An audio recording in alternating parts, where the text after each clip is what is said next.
Hi students, today is the third day of online classes of chemistry and yesterday we discussed about discharge tube experiment. So first we do the quick revision of yesterday's topic. तो कल हमने discharge tube experiment में पढ़ा था कि जब J Thomson ने experiment perform करके देखा गैसेस के ऊपर एट लो प्रेशर तो उसे मेन 3 ऑब्जर्वेशंस देखने को मिली। सबसे पहली ऑब्जर्वेशन क्या थी कि जब उसने डिस्चार्ज ट्यूब के अंदर किसी भी गैस को फिल करा एट नॉर्मल प्रेशर के ऊपर और उसके ऊपर हाई वोल्टेज अप्लाई करी तो उसे उसमें कोई भी ऑब्जर्वेशन देखने को नहीं मिली। नेक्स्ट सेकंड उस ऑब्जर्वेशन में उसने क्या करा कि प्रेशर को रिड्यूस कर दिया, अबाउट 10⁻⁻² एटमॉस्फेयर प्रेशर को रिड्यूस करा with the help of vacuum pump. तो उसने क्या ऑब्जर्व करा कि गैस थी वो इलेक्ट्रिसिटी को कंडक्ट करना स्टार्ट कर दिया उसने और उसमें से लाइट इमिट होने क्या होगी शुरू होगी। और लाइट का जो कलर था वो किसके ऊपर डिपेंड करता था कि गैस की नेचर क्या है, उसके ऊपर लाइट का कलर डिपेंड करता था। नेक्स्ट थर्ड ऑब्जर्वेशन उसे देखने को मिली कि उसने जब प्रेशर को रिड्यूस करा फर्दर अबाउट 10⁻⁻⁴ एटमॉस्फेयर तो तब क्या था कि लाइट अमिट होने क्या होगी बंद होगी, बट गैस थी जो अभी भी क्या कर रही थी इलेक्ट्रिसिटी को कंडक्ट कर रही थी। मोर ओवर उसने ऑब्जर्व करा कि जो ग्लास ट्यूब थी वो एनोड के पीछे से क्या कर रही थी ग्लो कर रही थी, उसमें से फ्लोरेसेंट हमारी लाइट देखने को मिल रही थी। तो यहाँ से क्या पता चला कि जो रेज हैं वो किस तरफ मूव कर रही हैं, फ्रॉम कैथोड टू एनोड की तरफ मूव कर रही हैं in the form of स्टीक्स of light. Light की स्टीक्स की फॉर्म में वो रेज क्या कर रही थी मूव कर रही थी। नेक्स्ट हमने पढ़ा था नेचर ऑफ कैथोड रेज के जो कैथोड रेज होती हैं उनकी नेचर क्या होती है, जिसमें हमें फर्स्ट पता चला था फर्स्ट प्रॉपर्टी क्या थी कि जो कैथोड रेज है वो किस में ट्रैवल करती हैं स्ट्रेट लाइन में ट्रैवल करती हैं।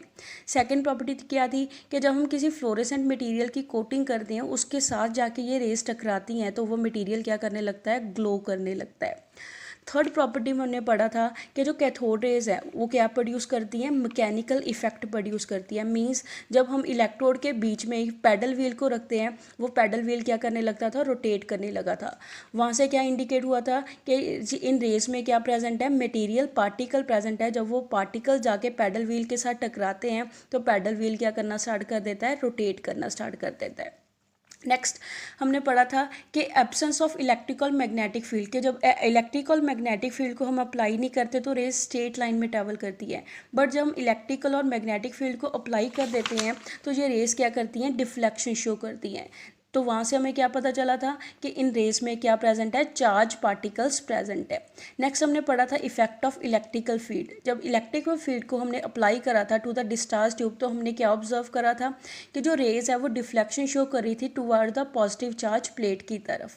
तो वहाँ से क्या पता चला था कि जो कैथोड रेज है उसमें कौन सा चार्ज प्रेजेंट है नेगेटिव चार्ज प्रेजेंट है। ऐसी मैग्नेटिक फील्ड के अंडर भी उसने क्या करी थी डिफ्लेक्शन शो करी थी। नेक्स्ट हमने पढ़ा था कि जो कैथोड रेज है जब वो किसी मेटल फॉयल के साथ जाके टकराती हैं स्ट्राइक करती हैं तो उस मेटल फॉयल को क्या कर देती हैं हीट अप कर देती हैं गर्म कर देती हैं। वहाँ से क्या पता चला था कि कैथोड रेज है उनमें क्या प्रेजेंट है हीटिंग इफेक्ट प्रेजेंट है। ऐसी जब कैथोड रेज जाके किसी हार्ड मेटल की सरफेस के साथ स्ट्राइक करती हैं जैसे टंगस्टन कॉपर के साथ तो वो क्या करती हैं एक्स रेज प्रोड्यूस करती हैं। ऐसी कैथोड रेज है जो वो ऐसे किसी भी मेटल की पतली शीट में से क्या हो जाती हैं पास हो जाती हैं। तो इन सभी ऑब्जर्वेशन से जे थॉमसन ने क्या रिजल्ट निकाला था कि जो कैथोड रेज है उसके अंदर नेगेटिव चार्ज पार्टिकल प्रेजेंट है। उस नेगेटिव चार्ज पार्टिकल को उसने क्या बोला था इलेक्ट्रॉन बोला था। Now we come to our today's topic that is charge and mass of electron. आज हम पढ़ेंगे कि इलेक्ट्रॉन के ऊपर क्या चार्ज होता है उसकी मास कितना होता है। इसमें सबसे पहले हमारे पास determination of charge of mass ratio. हम सबसे पहले फाइंड आउट करेंगे कि चार्ज और मास की रेशो इलेक्ट्रॉन में क्या होती है। जैसे जे थॉमसन ने डिटर्मिन करा रेशो के चार्ज और मास की क्या रेशो होगी, कैसे फाइंड आउट करा बाय मेजरिंग डिफ्लेक्शंस कि वो इलेक्ट्रिक और मैग्नेटिक फील्ड के अंदर कैसी डिफ्लेक्शन शो करते हैं। उन डिफ्लेक्शन के बेसिस में उसने क्या करा चार्ज बाय मास रेशो को फाइंड आउट करा। कहता जब हाई पोटेंशियल मेंटेन करते हैं कैथोड को और एनोड के बीच में तो इलेक्ट्रॉन क्या करना स्टार्ट हो जाती है कैथोड से अमिट होना स्टार्ट होते हैं और वो इलेक्ट्रॉन क्या करेंगे वाइब्रेशन एक्सेलरेट करना शुरू कर देंगे जब उसके ऊपर क्या करेंगे कैथोड और एनोड पे हाई वोल्टेज को अप्लाई करते हैं। तो बीम है जो हमारे पास वो स्ट्रेट लाइन में क्या करती है मूव करती है टूवर्ड्स द एनोड डिस्क की तरफ। जो अब एनोड डिस्क के अंदर से वो पास होगी रेज कैथोड रेज पास होती हैं उसके बाद उसको इलेक्ट्रिकल मैग्नेटिक फील्ड में से क्या करवाया जाता है पास कराया जाता है। यहाँ पे जो इलेक्ट्रिकल मैग्नेटिक फील्ड है वो एक दूसरे क्या पड़ी हैं बिल्कुल परपेंडिकुलर पड़ी हैं, जैसे हम इस डायग्राम से देखेंगे। इस डायग्राम में क्या है हमारे पास कि यहाँ पे कैथोड इलेक्ट्रोड है, ये एनोड इलेक्ट्रोड है डिस्चार्ज ट्यूब के अंदर। दोनों को हाई वोल्टेज के सब सोर्स के साथ जहाँ पे कनेक्ट करा है, और साथ में क्या है कि जब कैथोड रेस पास होंगी, हाई वोल्टेज अप्लाई करते हैं तो कैथोड रेस की किस तरफ मूव करती हैं, एनोड की तरफ मूव करती हैं। एनोड की डिस्क में एक होल करा हुआ है, तो कैथोड रेस एनोड के बीच में से पास होकर इलेक्ट्रिकल और मैग्नेटिक फील्ड में से क्या होती हैं, पास होती हैं। जैसे इलेक्ट्रिकल, ये वाली इलेक्ट्रिकल फील्ड है, ऊपर पॉजिटिव चार्ज प्लेट है, नीचे नेगेटिव चार्ज प्लेट है, और ये क्या हमारे पास मैग्नेटिक फील्ड अप्लाई करी है। इलेक्ट्रिकल और मैग्नेटिक फील्ड दोनों एक दूसरे के क्या पड़ी हैं, परपेंडिकुलर पड़ी हैं। तो जब ये रेस इलेक्ट्रिकल और मैग्नेटिक फील्ड में से पास होती है, ये क्या शो करती हैं, डिफ्लेक्शन शो करती हैं।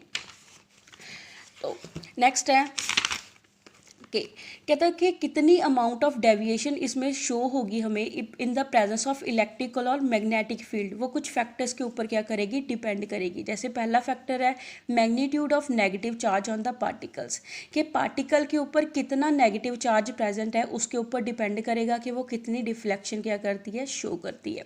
जैसे अगर जितना बड़ा चार्ज होगा पार्टिकल के ऊपर, उतनी ज़्यादा वो इंट्रैक्शन करेगा with the electrical and magnetic field के साथ।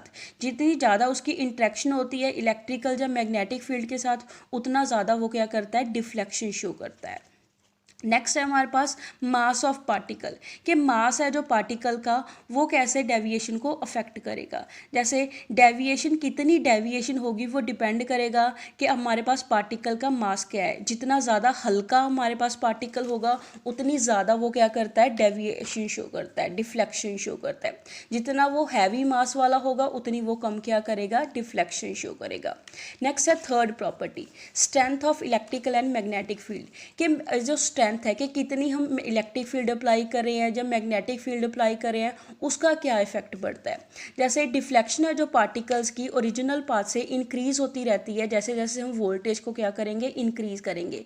जितनी ज़्यादा हम हाई वोल्टेज अप्लाई करते हैं, उतनी ज़्यादा वो क्या करता है, ओरिजिनल पाथ से डिफ्लेक्शन शो करती हैं रेज। ऐसी वोल्टेज के साथ साथ जो मैग्नेटिक फील्ड की या इलेक्ट्रिक फील्ड की स्ट्रेंथ है, वो भी क्या करेगी, डिफ्लेक्शन को क्या करेगी, अफेक्ट करेगी। जैसे अगर हम सिर्फ इलेक्ट्रिकल फील्ड अप्लाई करें, मैग्नेटिक फील्ड को अप्लाई ना करें, तो इलेक्ट्रॉन क्या करते हैं, डेविएशन शो करते हैं अपनी पाथ से। किस तरफ को डिफ्लेक्शन शो करेंगे, पी पॉइंट की तरफ। जैसे हम डायग्राम में देखेंगे, यहाँ पे हमने सिर्फ इलेक्ट्रिकल फील्ड अप्लाई करी है, मैग्नेटिक फील्ड फर्स्ट केस में अप्लाई नहीं करी है, तो डिफ्लेक्शन किस तरफ को होगी, इस पी पॉइंट की तरफ क्या होगी, डिफ्लेक्शन शो होती है।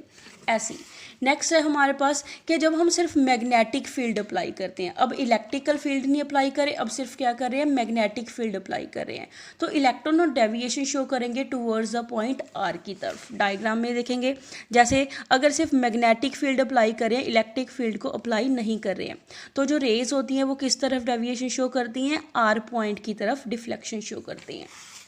ऐसे ही नेक्स्ट अगर कहते हैं हम दोनों को बैलेंस कर दें, इलेक्ट्रिकल और मैग्नेटिक फील्ड दोनों की स्ट्रेंथ बराबर की ले लें, कि जितनी इलेक्ट्रिक फील्ड अप्लाई कर रहे हैं उतनी बराबर की मैग्नेटिक फील्ड अप्लाई कर रहे हैं, तो क्या होगा, जो पाथ होगी हमारे पास रेस की, वो वापस अपनी ओरिजिनल पाथ में आ जाएगा, जैसे उसकी पाथ थी in the absence of electrical and magnetic field. जैसे इलेक्ट्रिकल और मैग्नेटिक फील्ड की एब्सेंस में वो स्ट्रेट लाइन में ट्रेवल करता था, तो जब दोनों को इलेक्ट्रिकल मैग्नेटिक फील्ड की स्ट्रेंथ को हम इक्वल कर देंगे, तो वो वापस अपनी किस लाइन में आ जाएगी, किस पाथ को फॉलो करने लगती है, स्ट्रेट लाइन को फॉलो करने लगती है। जैसे वो वापस क्यू की तरफ स्ट्रेट लाइन में क्या करेगी, डिफ्लेक्शन शो करेगी, अपनी स्ट्रेट लाइन को क्या करती है, फॉलो करती है। ऐसी कहता थॉमसन ने इसके बाद इन सभी ऑब्जर्वेशन के बेसिस पे कैलकुलेट करी चार्ज बाय मास रेशो। तो वहाँ से उसने क्या फाइंड आउट करा कि charge by mass ratio, charge को हम ई के साथ नोट करते हैं, मास को हम एम के साथ नोट करते हैं। वो कितनी आई हमारे पास यहाँ से 1.758820 इंटू 10⁻11 कॉलम पर किलोग्राम। यहाँ पे मास है, हम इलेक्ट्रॉन के मास को किलोग्राम में ले रहे हैं, और चार्ज को हम किस में ले रहे हैं, कॉलम्स में ले रहे हैं। चार्ज की यूनिट यहाँ पे क्या है, कॉलम्स। सो इलेक्ट्रॉन्स में सिर्फ नेगेटिव चार्ज प्रेजेंट होता है, इसी वजह से जो इलेक्ट्रॉन के ऊपर चार्ज होगा वो भी क्या होगा, नेगेटिव चार्ज होता है।